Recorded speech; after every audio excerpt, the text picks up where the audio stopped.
That BASH guidelines are very important. Okay, go to the right, just write down BASH and you are going to get the guidelines. Okay, if you will go to the guidelines section, you will say that what exactly they have got there. So every single day they are going to produce some guidelines, and then they will tell you that these are the important topics and you need to do the updates like that. Okay, like just go to the BASH guidelines. Like nowadays this COVID is a big thing, but if you will go here, like they are having this conference here also. So every day they have a staff, so they are going to ask you from the latest guidelines. They will not listen to this thing that you couldn't go there, you couldn't do anything. Even for the HIV infection, the last update was like only on March 3. Okay, I will share the screenshot. So that's why it's very important. But for you people, those who are attending the course, you don't have to worry about it. Why? Because I have already updated the stuff. So regarding immunomicro, the micro here you can see this is this turquoise portion. So it is not like very less. So they are going to ask you like 10 questions will be direct questions related to the micro, but many questions they will be asked with pharmacology. Okay, that's why you can see the pharmacology is here. The pharma is here. It makes a major bulk of the part, second paper. So antimicrobials, they are going to ask you in detail. Tell us about these drugs. What happens in that? What can occur here? What will be the side effects? What will you do if the patient is not responding well? So you should know that when you are going to admit those patients, when you can treat them on outpatient basis, and when they have, and who should be admitted, where you are suspecting that the compliance is going to be poor. In pregnant patient having infection, that is a red flag. Why? Because in pregnancy the patient has developed any infection, UTI, you must have seen in the previous questions, in the previous exams. PID is very important, UTI is even more important, because the incidence of UTI is much more higher than the incidence of the PID. And never think that PID during pregnancy is not an issue. It cannot occur. It can occur as commonly as in the non-pregnant women. Why? Because as you know, pregnancy is an immunocompromised state. Like the immune system is suppressed a little bit, right? So that's why your patient is going to worsen. That is one major fact, okay? So she is very likely to develop infections during pregnancy. Then what will be your concern during pregnancy when you are writing some prescription for your patient? I Which think the drugs are, baby, yeah, go on please. like the concern would be like a baby and like going into preterm labor, how the medication is going to affect the baby. Yeah, that is our main concern. That mom should be fine. Always bring the mom at number one and the baby as number two. Why? Because Yeah. your baby is not born, the fetus is unborn, Hmm. so you are working in the system. So he has no legal rights. Unfortunately, that's how the world goes by. So you have to say mother is the primary patient and the fetus is the second patient. Okay, so that's how we have to prioritize the mom and the baby. So always treat mom first and then the baby. In microbiology, they can ask you a lot. Classification of bacteria, which are gram positive, which are gram negative, they should be on your fingertips. How do you differentiate between them? RCOG is also very keen on asking you people that on the basis of characteristics, like there is, endotoxins have been found. So you should know that from who is releasing endotoxins, the gram positive or the negatives. Then they will say that they will describe the morphology of the bacteria, of the virus, that it has been found, so in which culture you are going to grow that. For the virus, they are very keen on asking you that this is RNA virus or the DNA virus. Why they want to ask you? Because that's how we are going to distinguish them, right? Classification is very important. Gram positives, gram negatives, and I have seen the students even they will forget that what are the differences between the positive and the negatives. Know them very well because I think in the notes I have made that very clear, very simple. Okay.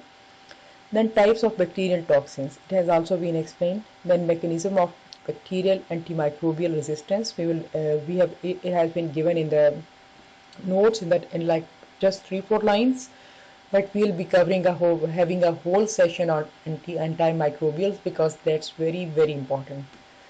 Streptococci, all types, especially the group A, B, beta hemolytic streptococci. Why? Because they are the number one cause of neonatal pneumonia, meningitis, and if it occurs in the early phase, early means that it is present within the first 24 hours, or later, like present within first 7 days of life, associated with very high morbidity. That's one. Gonorrhea, bacterial vaginosis, syphilis, plus other different types of Treponema pallidum. Treponema pallidum is a whole family of the bacteria, right? Virochetes, and they can cause many other diseases. So, but we are basically dealing with the syphilis, okay? And the guidelines for the syphilis they changed last year again. Then chlamydia, then pelvic inflammatory disease. Know the difference between the sexually transmitted infections and the pelvic inflammatory disease. Uh, Infections like sexually transmitted infections can be anything, okay, and you are going to treat them. But once, and that is when you are talking about STIs, we're mostly talking about the vaginitis, cervicitis, like that. But when these infections have involved the uterus, the tubes, abdominal cavity, then these are called PID. Even they can go to ovaries, and it can become a systematic phenomenon also. Okay, so that's why you have to be very careful about it. Trichomonas vaginalis, yes. Why? Because this is a very important cause of vaginal infections. So this is a parasite. What do you think? Or this is a bacteria or what? What? Trichomonal infection. Think about it. Okay. Then toxoplasmosis, very important. Why? Because it can cause problems in the mother. Will be asymptomatic, but it can cause a full spectrum of problems into the baby. Malaria, not common in the UK, but still every year like 3 4 6,000 patients they will be getting it, and they will be coming to you for treatment. Then many people they will be traveling to their native countries, and then you should know that how you're going to provide them prophylaxis. Viruses are very important. Know about the DNA and the RNA viruses, and sometimes they will ask you that to which family it belongs. Okay, like the rubella virus, Roga family, then the hepatitis C virus, RNA, hepatinovirus family, right? So know the parent family and then the subfamily, like that. Subclassification. Herpes very important. Why? Because the incidence is really very high in pregnancy. Still, you are going to see a lot of them. Rubella, now it has been removed from the screening, but still this is an important infection. Why? Because it can cause so many problems for the baby.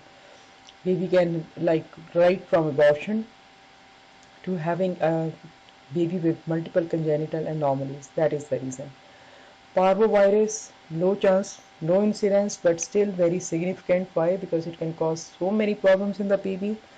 It can cause high drops. You are going to get questions on it. It can cause problems for the mother. It can cause problems for the baby. And then, like the new um, children, like they are becoming sexually active, then they are going to present with this parvovirus infection. It can be very common. So you should know that how exactly do they present, and then you are not going to give amoxicillin because they are going to have rashes like that. Okay, they develop this infection. HPV, very important. The most important infection, HPV. Why? Because it can cause a full spectrum of problems, and that's why we have to screen the patients, because we have to know about the vaccination, because vaccination, it is going to decrease the chance of acquiring this HPV by like 97%, which is a lot. Okay, so like what percentage of patients are going to develop this cervical cancer? Less than like 1%, but the problem is that it can be lethal, and sometimes it is diagnosed very late. And then the point is that even if you have diagnosed the patient with dyskaryosis, like mild, moderate, severe, the issue is that this patient is going to spend next 20 years worrying about the fact that can her simple infection develop into a full-fledged cancer or cannot. So the word cancer is like very terrifying. So they have to be very careful about it. We have to counsel them appropriately. We should know about the routes where we are going to send our patient. Okay, so that's all we need to know about it. HIV, very important, and don't go to any work. Why? Because the latest guidelines, again the guidelines were released in Jan 2021. Okay, because always the new sportive evidence is emerging and we are updating ourselves. Why? So that we can give good reliable information to the patient. Hepatitis virus, especially hepatitis B, serology and management during pregnancy. Why? Because there can be vertical infection. Vertical infection means like infection is being transmitted from the mother to the baby. Okay, then the skin and the soft tissue infections. By skin infections, I mean like there can be any infections, any eruptions can be there, viral infections can be there. Then very important for you guys to know about the surgical site infection. The chance of surgical site infection is like 5%, but even 5% is a big number. And if you are doing like emergency cesarean section, then the chance of infection is going to be like 10%. And if you are doing like regular elective surgery, then the chance of infection is going to be 5%. Then infections won't occur only in cases of cesarean section. You should know that even after vaginal hysterectomy, you are going the chance of having PID or the infection is 3%, and after abdominal these procedures, the chance of having like the pelvic abscess is 2%, and after vaginal hysterectomy the chance of having pelvic abscess is 3%. Always try to keep a copy pencil or the electronic thing with you so that you can record these figures, because these are all SVAs. Okay, then another challenge can be MRSA. MRSA, the incidence is luckily very low, but it can have like very disastrous consequences. So know about that. Don't have to know a lot, just know that which antibiotics are going to work here, how you will know that this is MRSA, how you are going to treat it, and what precautions you are going to take so that infection will not disseminate. Then Staphylococci. Why Staphylococci? Because the abundant organism on our body is the staph. Most infections, the most common cause of infections is going to be staph. Why? Because that is a common commensal. And what is the most important source of infection? Patient herself, because maybe she is not cleaning herself properly, or even if she is cleaning, still her defense is weak, or there is breach of the surface membrane or anything, or there is a surgery. Then this staph is going to be very happy because it can cause infection in these conditions. Listeria, the incidence is very low, but listeriosis is very important because it can cause fetal infections, basically the infection of placental membranes and the placenta, and it is one of the important causes of sudden IUFTs. Okay, only we will come to know about it after doing histopathological examination of the placenta, so it's very important. Actinomycosis, also very important infection because it can cause infection of the IUCD. So in case of IUCD, if they tell you that the patient has infection, so should we remove the IUCD first or what? Your answer will be no, we should try to treat it with antibiotics. Give antibiotics. If a patient improves, well and good. If she doesn't and she becomes worsen, in that case you will have to remove the IUCD and send it for examination, culture and sensitivity, and give the antibiotics. Then you should remember that in Listeria and in Actino, you are going to give prescribed antimicrobials for an extended period of time, like 21 days. Sometimes you can give for 14 days, but in most of the situations, you will have to give them for 21 days. Then Candida. Candida, you should know that at which pH this infection will occur, how you are going to treat it, and why more incidence of this Candida in the pregnancy. Because why more chance of infection in Candida in the pregnancy? Candida. Because the change in the vaginal pH. Okay, there will be acidosis, so we are going to get more fungal infections. Similarly, in the immunocompromised patients, more particularly in the diabetics. Okay, So then they will describe a specific person, why it is cheesy curdy infection. And then we have satellite lesions which are spreading on the thighs, and they will be like beefy red. Okay, so always think about the candida. Like there are in lesions on the thighs also, they are spreading, you have to think about candida.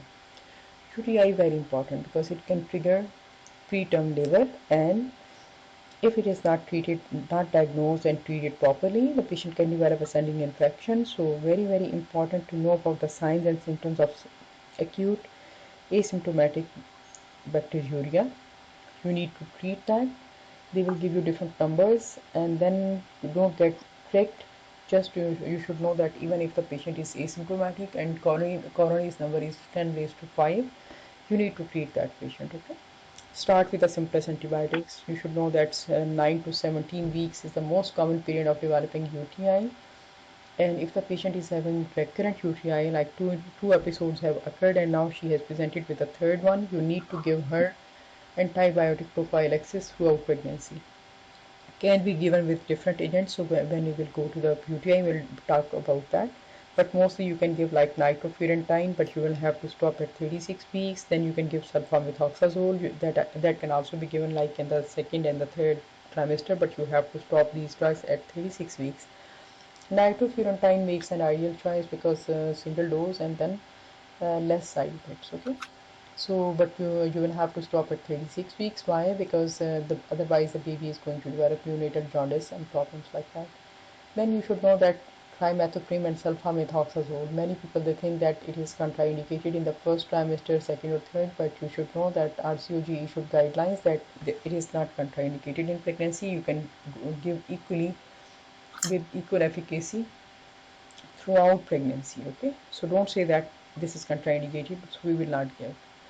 So just remember that 10 Oh, times. Mm-hmm. trimethoprim is not contraindicated in the first trimester. No. If you will go to MEHRA safety guidelines, just go to the RCOG website.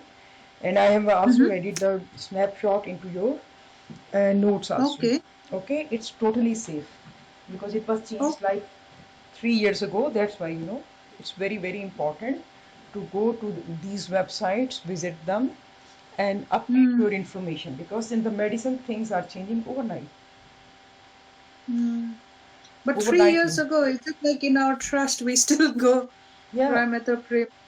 Yes, because no one is updating the guidelines. They're not giving the doctors Yeah. any time to go and you know deal with these infections. That is the main problem. Okay. But you should remember, okay? That's why Okay. it is important. It's very important to have like the read the latest guidelines like that, okay? So then some of the infections, they are always going to ask you about these infections, and they can cause like many disasters like that. That is one thing. So this syphilis, if I ask you what happens in this one, what would you like to tell me? Uh, Caused by Treponema pallidum, and then it has the primary, secondary, and tertiary stages. And usually, I think the incubation period of 9 to 90 days. Yeah, 9 to And 90 days, you can say 9 to 90 days, okay? That is one yeah, thing. another one is I think usually in the primary you have the canker, and in the secondary you have Condamana lata, and tertiary. Yeah, and why the incidence is rising for the syphilis?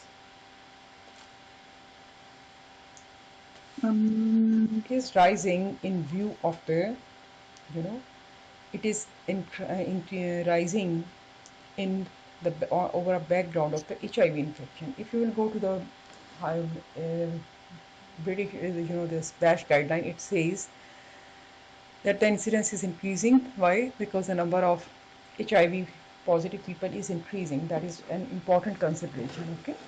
So tell me about okay. HIV testing. You people are doing it as a mandatory test, or this is just an optional one? I think only in the what they call in the prenatal booking wise, I think they do it Yeah, mandatory. that is the thing, that in the prenatal booking, yes, they are doing it. Confidentiality is very important, so you will read more about it. Okay, that is the point.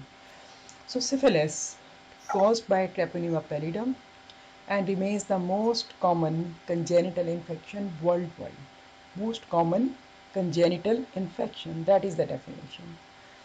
WHO estimates that globally 1.5 million people per year they are affected, and up to 50% of those untreated they are going to get an adverse outcome. Incidences of the disease they have risen. Like over the 10-year period, syphilis cases in the UK they increased by 162%. So you know that, don't have to remember this number, but they have increased 162%. And syphilis co-infection with HIV is not uncommon, so it is responsible for almost 40%. They have actually rounded this figure. The actual figures, if you will go to the website, these are 32 to 30 32 to 36%. Okay, if they ask you a specific number, that is the one, but when we are rounding it, then we are saying 40%. Okay? So gay and the bisexual men, they are here, this infection is more common. Okay, and the infection has rose in that population by 63%. In the gay community it has increased by 36%, by 63%, and in the women it has risen by 35%. It is the leading infectious cause of stillbirth in countries in which the disease remains endemic. Endemic means at the regional level it is becoming, it is still prevalent. And if an expectant mother has syphilis, mother to fetus co-infection, it can also occur. That is one thing. So basically, which age group is affected? So basically, white males. This is again a misconception that the black people they are getting more and more, but it is very common among the whites. And in home, the men having sex with men. Okay, in that age group, that is one thing. And the most common age group, sometimes they like to ask you, the most common age group is 25 to 34-year old. Okay, that is the point. And many of them are having co-infection with HIV. That is one thing. Okay? So syphilis is common, and why it can occur? It can be like, you need to remember that it can be associated with the rectal breach. Mucosa is broken, and then we are going to get this infection. That is one thing. The breach of the rectal mucosa, then we are going to get it. So so it can all, like many other infections, it can be congenital, it can be acquired, and we need to cover both parts of it. What adverse reactions one can have because of the syphilis? Low birth weight. You know, the topic is in the syphilis and pregnancy. The reference is TOG article. Okay, that is one thing. So low birth weight, stillbirth, congenital syphilis can be there, and then what else can be there? Like parts of the antenatal screening program in the UK, and 1 in 700 to 1 in 7,000 they screen positive usually annually, and 1 in 4 they will have a new infection. So 1 in 4 is having new onset infection, then it means 3 in 4 they are having the infection from the start, right? Like one is having the new infection and others they have the infection right from the start, like that. Okay, then there are certain risk factors. Why do we should know about risk factors? So that we should be more careful in that patient population. That is the point. Okay, so the risk factors: low socioeconomic status, multiparity, history of STI, use of illicit drugs before the age of 18, or illicit drugs used by the current partner, because that is also a predisposing factors, because the drugs are easily available. So that is the point. Then poor engagement with antenatal care. So 3 or more sexual partners in the previous 12 months. Usually you are asking about the partners in the last 3 months, but here in the infections you have to know about the infections in the 12 months in the syphilis, and for other infections you need to know about the previous partners in the last 6 months. Okay, then transmission is mostly it is via sexual contact and 1/3 of the individuals they are exposed to the disease, 1 in 3 they are going to be disease positive. Why? Because of maybe their you know immunity was low, so 100 patients have been exposed, so expect that 30 are going to develop clinical disease. So bacteria can occur extragenitally, for example via the anal, rectal or oral routes. It can spread through placenta during any stage of pregnancy. Risk of transmission is dependent upon the stage of maternal infection and the duration of the fetal exposure. Then, you know, the infections, there are different stages of syphilis. You should be very clear about them. So, syphilis basically is characterized by a relapsing remitting course. Patient will improve and then she will become sick again. If it is left untreated, it can continue throughout a person's life. The early stage symptoms of the primary and the secondary syphilis will be there. So there is a period of, even before that stage, there is a period of hidden syphilis. We call that latent syphilis. So here the patient will have no clinical signs or symptoms, but the patient remains infectious, and as such, serological blood test will be positive. So here your patient is asymptomatic, but the serological tests are going to be positive. So typically around 20 years later, the patient may present with the stigmata of the tertiary or the late syphilis. And its complications when the patient is getting the late syphilis, it can be like neurological, gummatous, cardiovascular, so depending upon the symptoms and the site of the presentation. So the primary infection, very important for you to know about these distinguishing features. Primary syphilis, easy to remember. The incubation period can be 9 to 90 days. Easy to remember that way. Okay. So it is characterized by the development of a single papule. Okay. Then single papule is there at the site at which the bacteria entered the body. It will become a chancre, and chancre is going to be painless. These are distinguishing features, right? Chancre is going to be painless and indurated, non-purulent. Painless and patient has no itching over there. So if outside the genital tract, cankers, this is basically canker, but some people they like to call it chancre. These are cankers. They can be multiple and can be painful, and they typically heal spontaneously. They are healing spontaneously without anything within 3 to 8 weeks. So you didn't give any treatment and still it has healed over a period of 3 to 8 weeks. So that's what it looks like. Okay. Canker is there, single painless, indurated, and if you will notice here, it has got a clean base. So it is not purulent.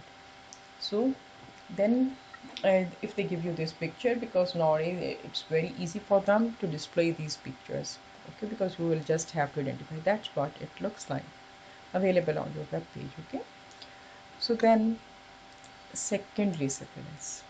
Secondary syphilis, 25% of patients who develop like primary syphilis, and unfortunately they couldn't be treated or they didn't seek help, then this process will continue and they are going to get secondary syphilis if they didn't receive any treatment. That is the point. Okay. So systematic manifestations of syphilis, they will often emerge in 4 to 10 weeks after the development of the primary canker. So patient can have it is a multi-system disease, like there can be widespread mucocutaneous lesions, and now it can be itchy. The primary one was not itchy, but the secondary one is going to be itchy. And patient will have a generalized mucocutaneous rash, typically affects the mucous membranes. Okay. So we need to do the inspection of the oral cavity and the other points. It can also occur on palms and soles. They will also be affected. Then there can be development of perianal condylomata, which are like discolored, warty, like wart, highly infectious lesions, and they can also be extragenital. Other signs can be such as other diseases like meningitis can develop, hepatitis can be there, and glomerulonephritis can be there, splenomegaly can be there. Patient can develop, remember, patient can develop neurological complications here also. So if we talk about the neurological manifestations, then we should know that what exactly can happen. There can be acute meningitis, there can be cranial nerve palsies, can be uveitis, can be optic neuropathy, can be interstitial keratitis, and retinal involvement. So this, as you can appreciate, the patient can have the lesions here. So, if I show you the palms or the zones of the patient, you should know that they will look like this one. Okay. So the lesions: acute meningitis, cranial nerve palsies, uveitis, optic neuropathy, interstitial keratitis, and retinal involvement. So usually what happens that it resolves within 1 to 3 months, okay, before entering a dormant or the latent phase. However, up to 1/4 of the patients, they will develop recurrence of their secondary disease in the initial part of the latent period. Multiple presentations, okay. If untreated, around 30% of the cases they will progress to tertiary or the latent syphilis, which is associated with cardiovascular and the neurological manifestations. So now your patient had like she had this one secondary syphilis. It was not treated or not diagnosed. Then they are going to enter the latent disease. In the latent disease, like I have told you, the secondary syphilis will develop, and then what will happen? The patient is going to have like 25%. They will have the recurrence. Okay, mostly it is due to recurrence. The incidence 25%, and the cause is going to be recurrence. That is the point. Okay, so if it was still not treated, then patient is going to develop the late tertiary disease. So late tertiary disease, what will happen in there?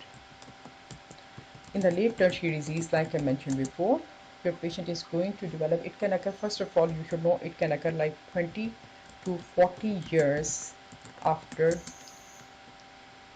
after initial infection, not after secondary, after initial infection. After initial infection, patient can remain totally asymptomatic. So who is going to get this late tertiary syphilis? The one who was not treated, okay, who didn't receive, not treated, so they are going to get the different problems like that. So they can have like many different problems. There is a specific time period in which they are going to get it. We'll talk about that in a bit, okay? Because our topic is syphilis in pregnancy, so I will come back to this one. That was just a general introduction. So the infection during pregnancy, it means that patient was infected during pregnancy, because if she was harboring this infection before pregnancy, then it is not occurring during pregnancy, okay? So infection during pregnancy, or she becomes pregnant when she already has syphilis which was not treated. So two forms, like the primary infection is occurring in the pregnancy, or this is because of the previous infection. Then it can be catastrophic for the baby, and from as early as 14 weeks of gestation, the spirochetes, they can go across placenta. So if they can cause in placenta, then they can cause fetal infection, and this risk, it will increase as the pregnancy progresses towards term. Fetal loss is common with a device of 30 to 40%, unfortunately very high number. Then infection of the placenta or the compromised blood flow to the fetus, that is the cause, that why it will occur. The cause is that there is going to be infection of the placenta. So there can be infection of the placenta, infection of the cord, and then baby can die, okay, because it is going to compromise blood flow to the baby.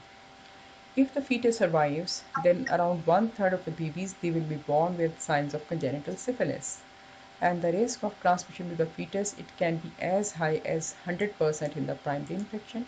You can see very high. So if it is primary infection, 100%.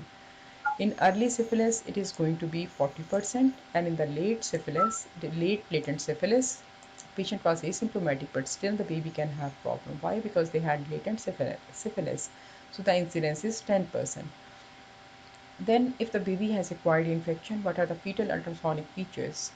Fetal infection is initially characterized by placental involvement and hepatic dysfunction, fetal growth restriction, hepatosplenomegaly, thrombocytopenia, anemia, ascites subsequent, and then there is going to be risk of preterm birth, stillbirth, neonatal death. So science ultrasound are often general hallmarks of the utero infection, and fairly they are non-specific. In more severe cases, it may manifest as distorted fetal long bones or fetal hydrops. Around 6 to 10% of the cases of the fetal hydrops are associated with congenital infections. So, incidence of mother has infection, the chance that the baby will have infection is 6 to 10%. Fetal hydrops caused by treponema infection typically occurs as a result of disseminated damage to the capillaries and the endothelial cells, which results in the fluid shift. Baby is going to be having hydrops. So as you know, the insults to the environment, to the tissue can be environmental. They can be due to congenital factors. They can be due to infectious agents. They can be due to chromosomes. So many things can be there. Okay, so now we are having like this. If the infection is there, so this is infectious insult. Okay, so the damage will occur. So what are you going to see in the baby? Ascites. These are the common features. There can be hepatosplenomegaly, intrahepatic calcification. There can be placentomegaly. Placenta can be very large as compared to the baby like that. Okay, so look at this one. What are you seeing here? Okay, lot of fluid is there like that. Okay, so you like that. You can get the picture like this. So lab testing and diagnosis. Multiple methods of testing for syphilis are available, and all of which can be used at different times to confirm the presence of the disease or to determine the stage at which the disease presents. There are certain direct testing methods and there are like serological tests. So the direct testing methods, we isolate the organism from a given specimen to confirm the presence of syphilis.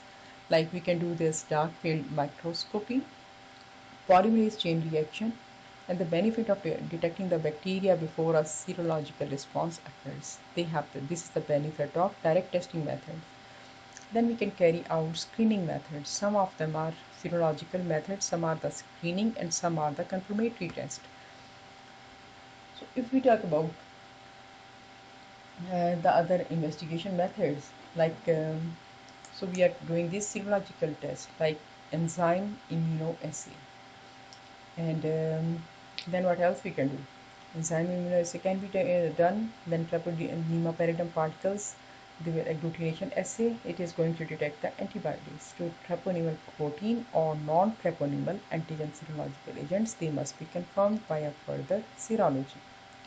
Then a non-treponemal serological test. Why do we do that? Because there is a genuine risk of false reactivity, especially with the other infectious or the inflammatory conditions like lupus erythematosus. So these tests are reported, the tests for the syphilis, they are reported as reactive or non-reactive. And that is the lab testing. Then fetal hydrops as illustrated by the free fluid in the multiple compartments, like you can see here that in the black, you can see the pleural effusion like here, you can see this one. Here is also, this is the effusion. Okay, lot of fluid is there like that. So can be ascites, can be hydrothorax, can be pericarditis, anything can be there like that. Okay, and there can be like calcifications. This is like the cross sections. They suggest infections and they do not give any information about the stage of disease or whether the disease has been treated or not. The non-treponemal serological tests, they include rapid plasma reagent and the venereal disease research laboratory carbon antigen test. So RPR is done and then the VDRL is done. And these assays, they react with immunoglobulin M and G antibodies, and they can demonstrate disease activity through their titer level.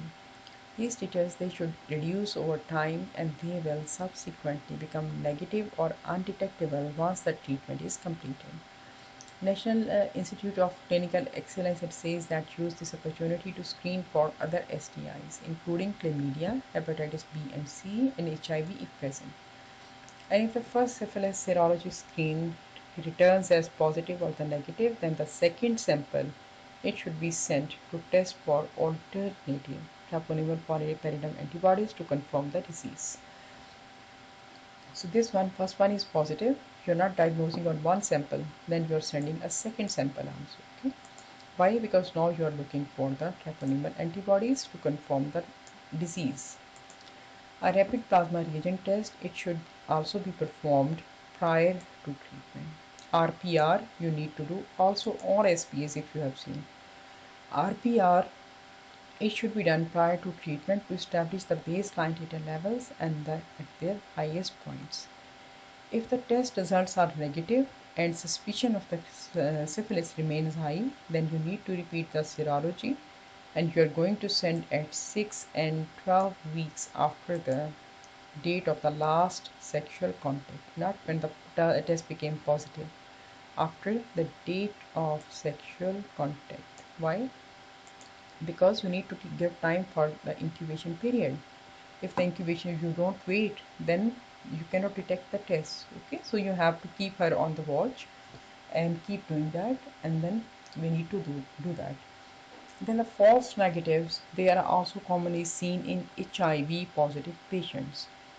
So offering repeat testing to people who are at high risk of syphilis exposure, who should be given these tests. Like a test became negative, then you need to offer retesting. So here we started with the testing because this is a talk article. It went like this. So when the patient is coming to you, you are going to take full sexual history, even if she is pregnant or non-pregnant, and then you have to have ask her specific questions. Okay, full sexual history, direct questioning for direct symptoms of the syphilis. Then we have to explore previous syphilis diagnosis and if treatment was received or not, and previous syphilis test which was used, and then the potential for previous infection for non-venereal treponema pallidum infection like maybe Yaws, Pinta or the Beagle. Then obstetric history of your patient is going to be very important. Okay. Then in the examination, what are you going to do in the examination? The patient has syphilis, so which areas it is affecting? When you are like you have patient like this, which areas are affected? Skin, right? The mucous membranes. Okay, so we need to do the genital examination, skin examination, and we also need to do the neurological examination if they have any problem. So when you are doing the examination, where you will look for the problem?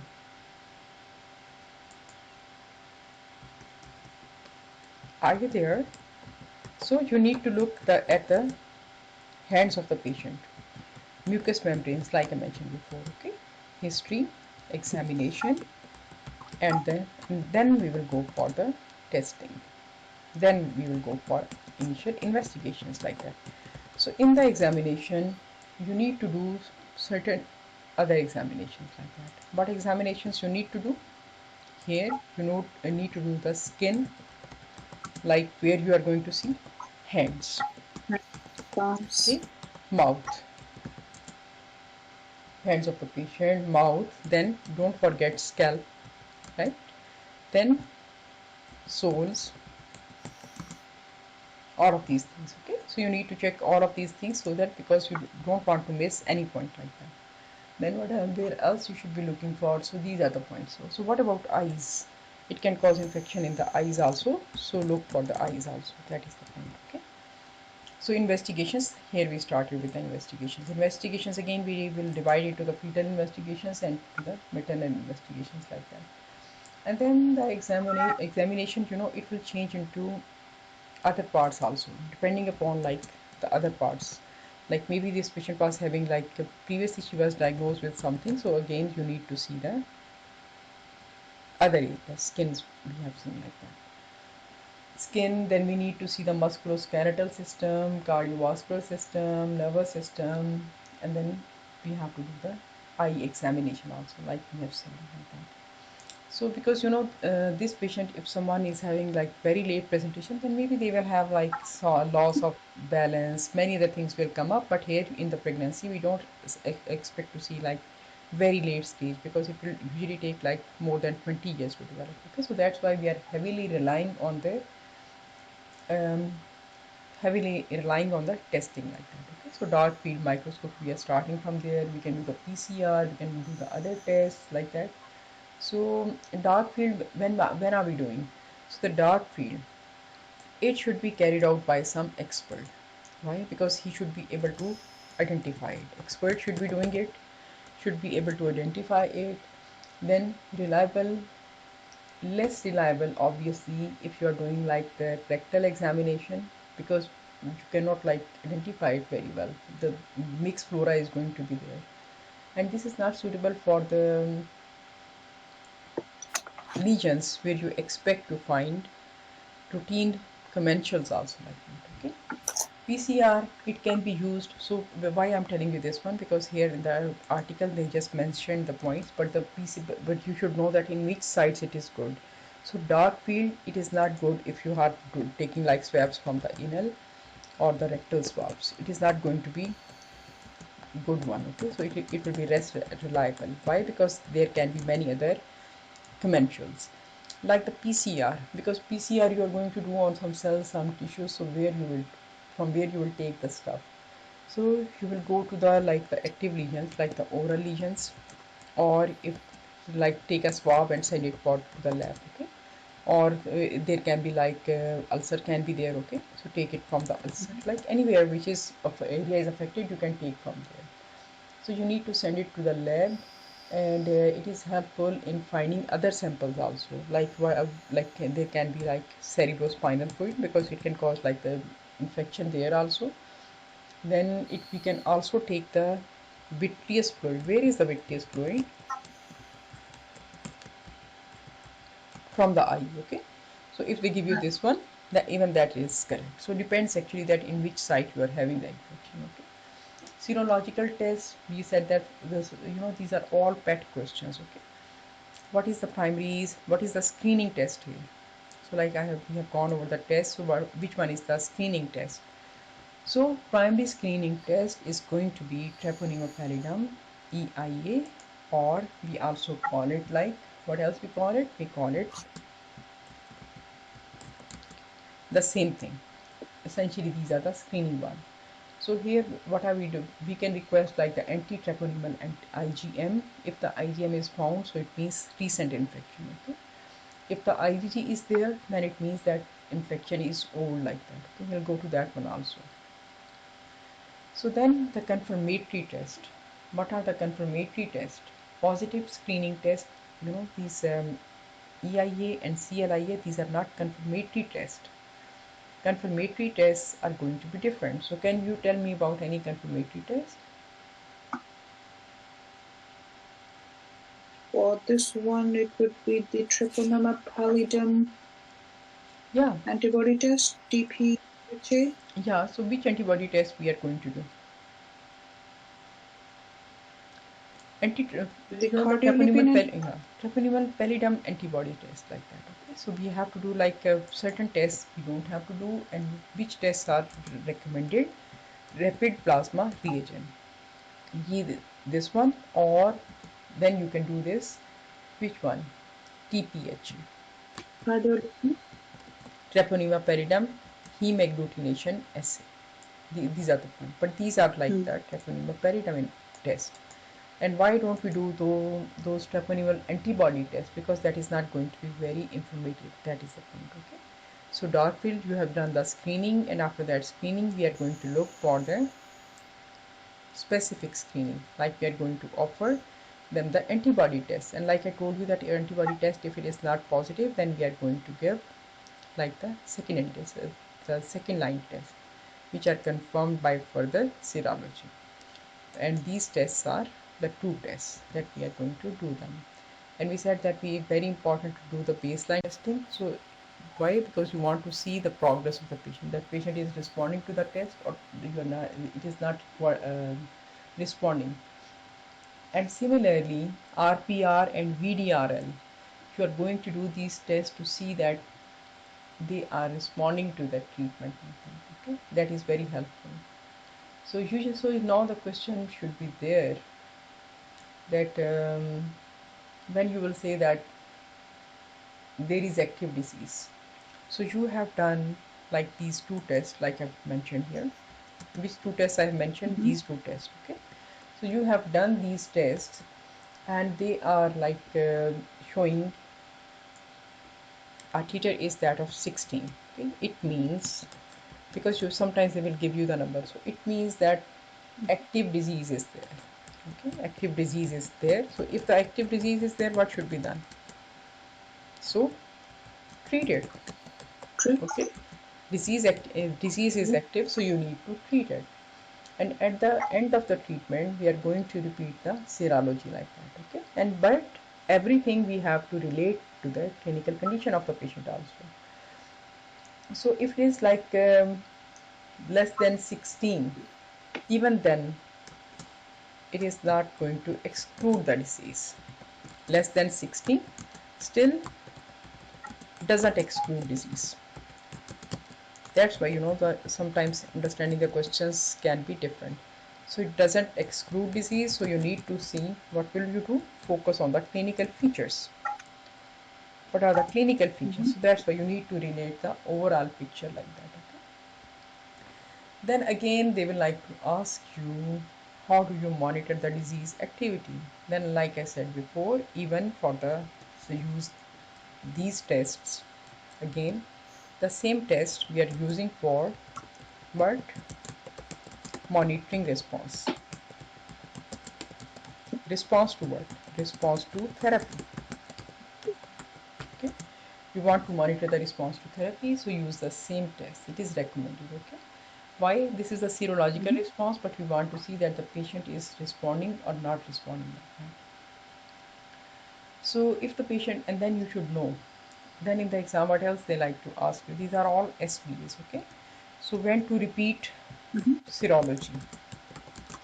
So if the patient has high risk exposure, then you should do 6 to 12 weeks after exposure. Like I explained this point just a while ago. Why?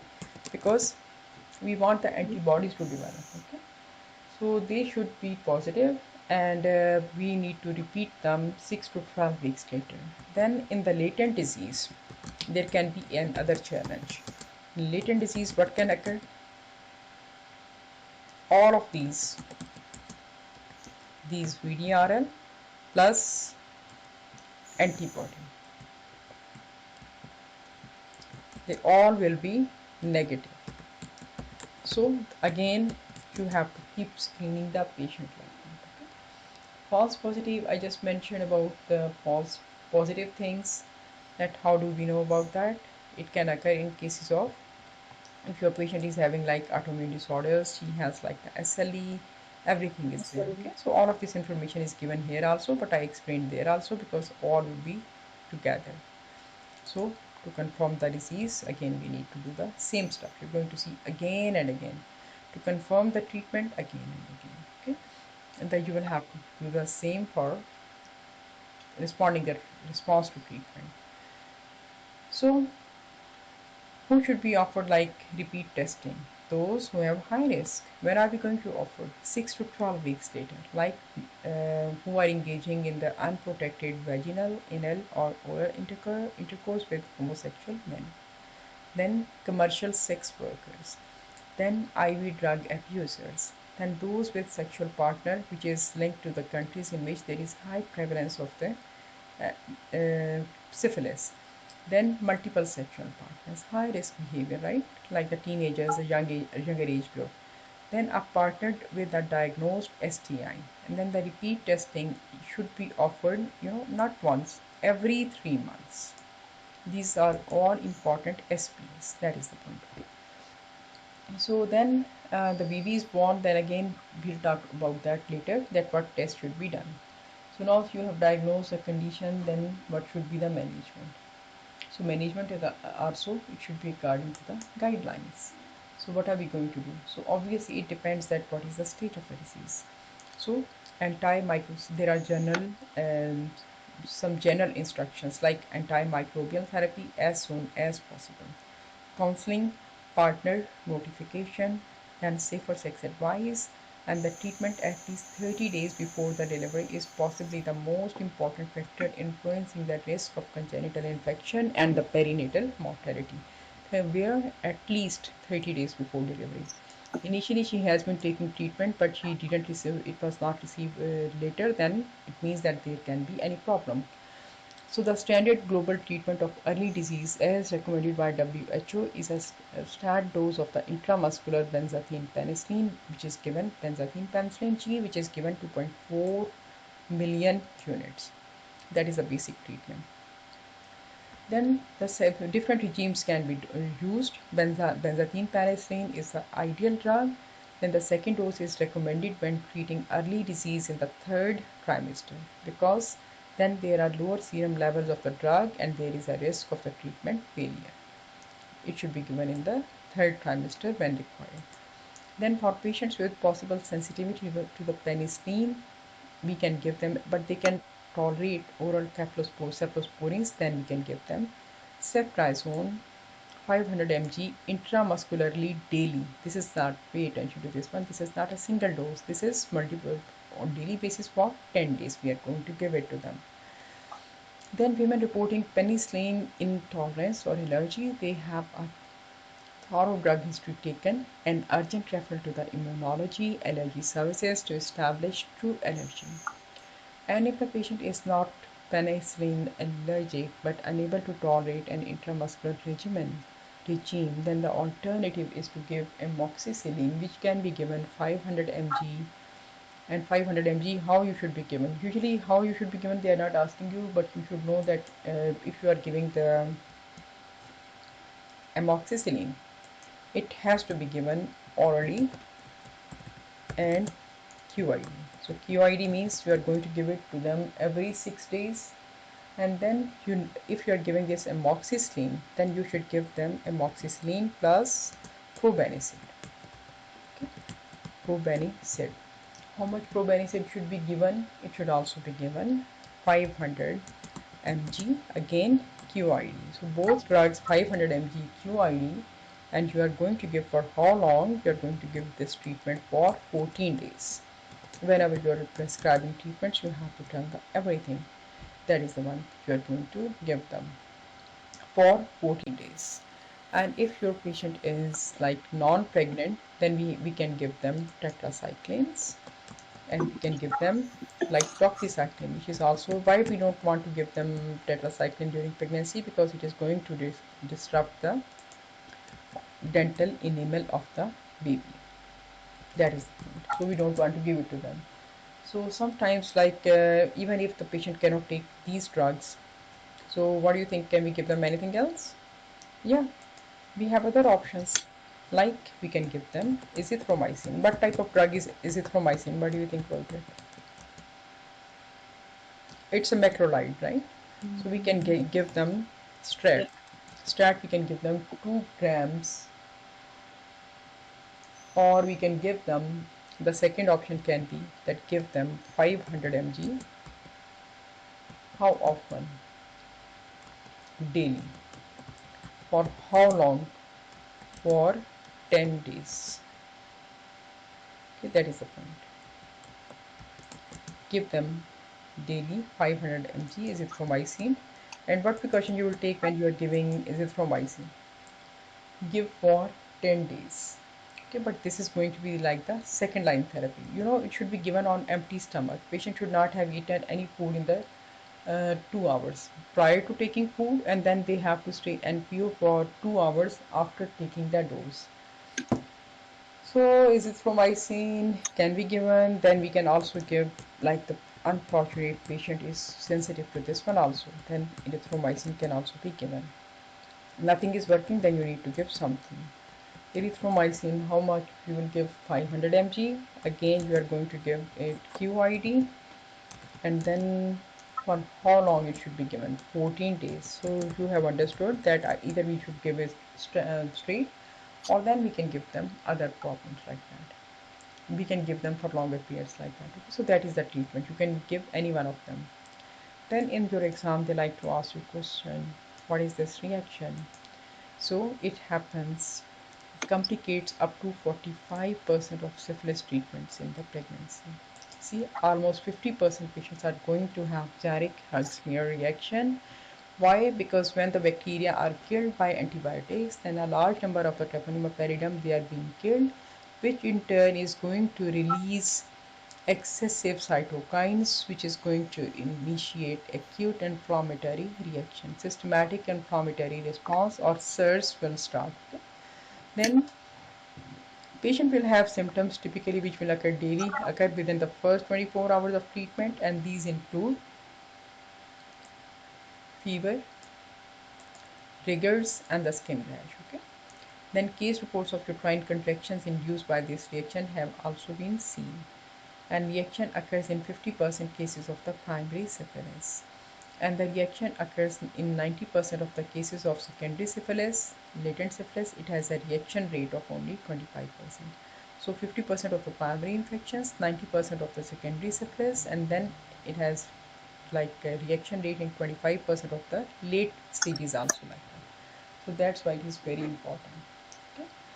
So then if the patient is in the like advanced stage, then we have to give them other drugs. So we'll go to that one, then we will talk about the non-pregnant like that. So it can be like reaction can be self-limiting. We are usually giving like only supportive therapy, but this is self-limiting. It will not extend beyond a certain period. So the note recommended treatment regimen: fluids, supportive therapy, and symptoms control. Like she has developed fever, so you can give paracetamol or something like that. Okay, that is the point. Then some of the patients they may need a short admission for observation. Why? Obviously, when they are like deteriorating or the condition is like very severe, then we need to do help them like that. Okay. So the congenital syphilis, what can happen? If like the infection was there 16 to 18 weeks, then we need to avoid pregnancy. Like infection was there, then for 16 to 18 weeks, we should counsel the patient that at least for 3-4 months, for 4-5 months, she should avoid pregnancy. Then she can decrease the chances of having congenital syphilis like that. That is the point. Okay. So then the antibiotics used to treat syphilis in each stage of the pregnancy, they have to be given in all stages like that. Okay, you should remember like this also. Here is the trimester. This is like in the tabular form if you want to have it this way.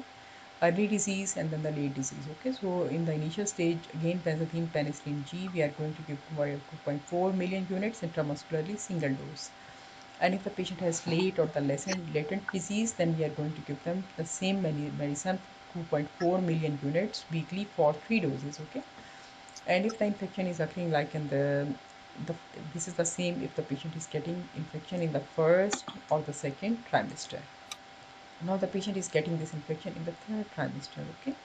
So again benzathine penicillin 2.4 million units intramuscular weekly for 2 weeks. This is when the patient has this disease. Okay.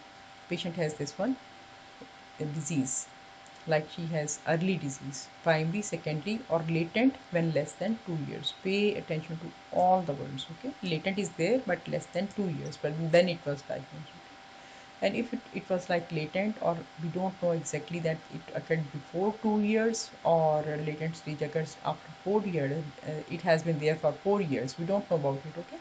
Unsure, time limit not given, then we are going to treat them the same weekly doses for 3 doses when they have not given you the duration like that. So now going to the congenital syphilis, that is the manifestations, they are divided into that disease is divided into the early disease and the late disease.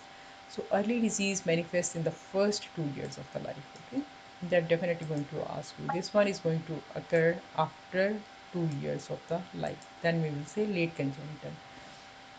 So around two-thirds of the babies with congenital syphilis, they are going to be asymptomatic at birth, and two-thirds they will demonstrate signs and symptoms from 3 to 8 weeks of age. Most of them they are going to present before 12 weeks of age. And then the congenital syphilis, again it is a multi-system infection and it can result in neonatal death and long-term disability. Which are the signs seen in the early disease? Skin rash, meningitis, jaundice, hepatosplenomegaly, deranged liver function with a raised alkaline phosphatase level. And blood tests, they can also show like there can be multiple presentation, like the blood test. What are they going to show? Severe anemia, monocytosis, and there can be thrombocytopenia, so like that. So now another question can be there, like what tests can be used. So frankly speaking, all the tests that we have done for the mother, the same tests they can be done for the baby also. So we will do, I'll tell you about the test. So baby can have severe anemia, monocytosis, and baby can have thrombocytopenia. The tests are going to show this one. X-ray, what are they going to show us on the X-ray? Because even before proceeding to the tests, if we will just take the history, we will examine the baby, the neonatologist will be knowing about it. So what are we going to see here in the baby? X-ray will demonstrate periosteitis, inflammation of the bone, so it may cause bone deformity. That's why we said that the baby can have deformed bones. Then bloody snuffles. These are like they can have syphilitic rhinitis, so they can have like pinkish nasal discharge, and we call them bloody snuffles. It can occur in the adults also, but in the baby it can occur. Then in the latent disease, typically it will present with bony deformities, which will be secondary to chronic inflammation. Baby can have Hutchinson's triad. So what are the parts of this triad? There can be eighth cranial nerve deafness, interstitial keratitis, and Hutchinson teeth, which are like the notched incisors. Okay, so typical appearance, so you are going to see that. Okay, then syphilitic rhinitis, it can lead to characteristic saddle nose and anterior bowing of the mid tibia. It will going to create the saber shins. So two signs. First, the baby has saddle nose, and then the baby will have saber shins like that. Typical appearance of the shins like that. We call them saber shins, and we call the baby is going to have the saddle nose. They will tell you that the baby has flattened nasal bridge, so don't confuse it with Down syndrome, because in Down syndrome also the baby can have nasal hyperplasia and deformed long bones. Okay, so 1/3 to 1/4 of the children they will present over the age of 2 years like that. Then having symptomatic neurosyphilis, so the 10%, if they have symptomatic neurosyphilis, then 10% more likely to die in the first year of life. And with appropriate treatment, the neonatal complications, they can be minimized like that. So the appropriate treatment is very, very, very important. This algorithm is given here, but I wanted to talk about the fetal tests, that what tests are done on the baby. Neonatal tests. Now it is not fetus, now it is the neonatal tests. So what do you think? I just said that we can do all the tests that the mother can have, like the baby can have an IgM positive. So which IgM will be positive like that? Maybe the baby will have like skin lesions, anything. So the testing, it will be determined by the presentation also like that. So again, we can do like direct demonstration of Treponema pallidum. How? How do we do that? Dark field,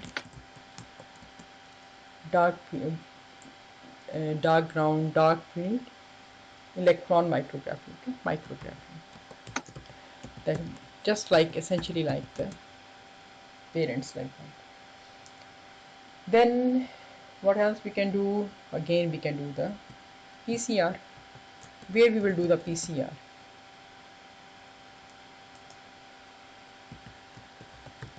on all the secretions, like we did for the parents. Okay, the electron micrography can be done here. So then, like the PCR can be done, and it can be done on all. If like they have secretions, they have lesions, they have secretions. So just do this one. Then the serological test, just like we did for the parents, we are going to do the serological test. So what test we did for the mother or anyone? First is the Serum screening test. Okay, serum by serological testing we are going to do that. Okay, we are going to do the same one, like we can look for the IgM, and like for the IgM can be enzyme immunosorbent assay, it can be there, or we can do like what else we can do? We can do quantitative. What quantitative test we are going to do? We are going to do the RPR, rapid plasma reagent can be done, or we can also do VDRL. Okay, so this is important for the diagnosis. And we can also do quantitative, which one? Treponema pallidum, like this one also. TPI, agglutination body. This is not heme agglutination. Okay, so we can do that. Treponema pallidum antibody testing can also be done. So we can also do like here the Treponema pallidum antibody. It can be like which one? It can be like IgG. Why? Because we will see that the baby has acquired some antibodies from the mother, or the infection is only there. Then the same test, the same titer levels, everything is the same like for the mother, like that. So then for the further investigations, like we said that all other bodies, these are the Treponema pallidum specific antibodies. Okay. Then what other tests can be done? CSF, we need to check that one. Blood, like I told you that in the blood baby can be anemic, can be thrombocytopenic, there can be monocytosis can be there. Then we need to do X-ray. Why we need to do the X-ray? To see that the long bones are okay or not. Okay, we need to do the X-rays because we want to look at the long bones. Why we want to look at the long bones? Can be problems like bones can be like bending. So and then we need to do the ophthalmological examination. Why? Because the eyes can be having some abnormalities like that. So that is the point. Okay, so if they are having the infections, then they may need admission, and then we will have to treat them. So what treatment should be given? Essentially the same treatments like we are giving to the mother, the same treatment is given to the babies also, like that. That is one thing. Okay, so nothing as such like you should be worried about. So if we go to the algorithm on the syphilis, so screening at booking, what are we going to do? We are going to do the treponemal serology to detect both IgG and IgM, for example, EIA, clear, and the treponema pallidum antibody. They can be positive, they can be negative. If they are negative, leave that person alone. If they turn out to be positive, then we need to do these are just the screening tests. Be very clear about it. Why? Maybe this is the first time I'm showing you this thing, because in the exam everyone is forgetting which one is a screening test, which one is a confirmatory test. These are just screening tests. They are positive, then we need to go for the confirmatory test. The confirmatory test, we can send the original sample for a different treponemal serological test, like you can go for treponema pallidum antibody or treponema pallidum heme agglutination assay. Or we can also send a second sample for treponemal serology. First one was negative. Suspicion is high, so we need to send them second serology. Okay, again ER and the TR. Then we are going to confirm if the sample is positive. Then we are going to perform quantitative rapid plasma reagent or VDRL test to elicit antibody titers to use for monitoring before, pay attention here, before starting the treatment. And then we want to see the response to therapy, and then we are saying that the therapeutic effect is maintained. So it means disease will be suppressed. So we need to repeat test 3 monthly. And then confirmatory sample is positive, send them to the GUM and pediatric neonatal care to commence complete batch congenital syphilis birth plan. This is congenital syphilis birth plan is a beautifully developed plan, but this is not for us. This is for the peds people, like that. Okay, so they will deal with the baby. Then offered repeat screening 3 monthly. Consider if the woman declined at booking, or if any of the following risk factors for the high risk exposure they apply. Like then she has a new or the multiple sexual partners, she's a commercial sex worker, she has sexual contact with men who have sex with men, and sexual partner is from a country in which the chance of infection is very high prevalence, like African, Southeast Asia, or South America. So then we will have to send them to the back to the screening, to the gum cleaning. So just be mindful that this is syphilis in pregnancy. Okay, so this is not like something another one like that. Any question, any problem so far? No, ma'am, I'm good. This is very high yield area. And why I have repeated, like I was thinking, I'm repeating myself. I was doing that because I was trying to ensure that you will know the difference between the screening test and the confirmatory test, what drugs are safe, who should be treated at what point, what drugs should be given, some regimens they are going to give you, and sometimes like they will give you just the mode of actions of the drugs and stuff like that. So this is a very high yield area, and then pay attention to this one. Okay, so with this we have finished Uh, this in the topic. Yeah, any question? in the screening one, the treponemal serology, there is like TPPA, and even in the original sample, there is like TPPA or TPHA. Yeah, How can you make yeah. that, like, if it comes? How do you choose between those two, would you say? How do we choose between them? Because Like, yeah. yeah, So you are basically asking that which one is more specific. So in that case, we yeah, have to like, do, yeah. mm, I said that some of them are just simple screening tests, okay? Like here, mm, these are the screening tests, okay? Then we are confirming original sample for a different, this is the word sample. Here you have already done the TIPA, then go for TIPA, mm-hmm, okay? If you do, this is not a mm-hmm. screening test, but it was done before, then you will go for TPP. So you have to be smart in choosing one. You will do Okay. a different test. Don't, in some cases, again for screening, the suspicion is high, Mm-hmm. then you will do the antibody test, serology, you can go for these two, okay? Or this one you can do even for the screening. So have you noticed one thing? This treponemal pallidum antibody test we have done for screening and also to monitor the response. Mhm. But if you are Oh, looking for the test which is going to monitor the response, it should be treponema pallidum antibody or rapid plasma reagent. That is the okay. RPR or VDR. These two are used. This is for confirmation, screening test, confirmatory test, and then another set of tests which is carried out to monitor response to the treatment. So here you are going to do the RPR or VDRL. That's why it is very important to repeat this information again and again. Why?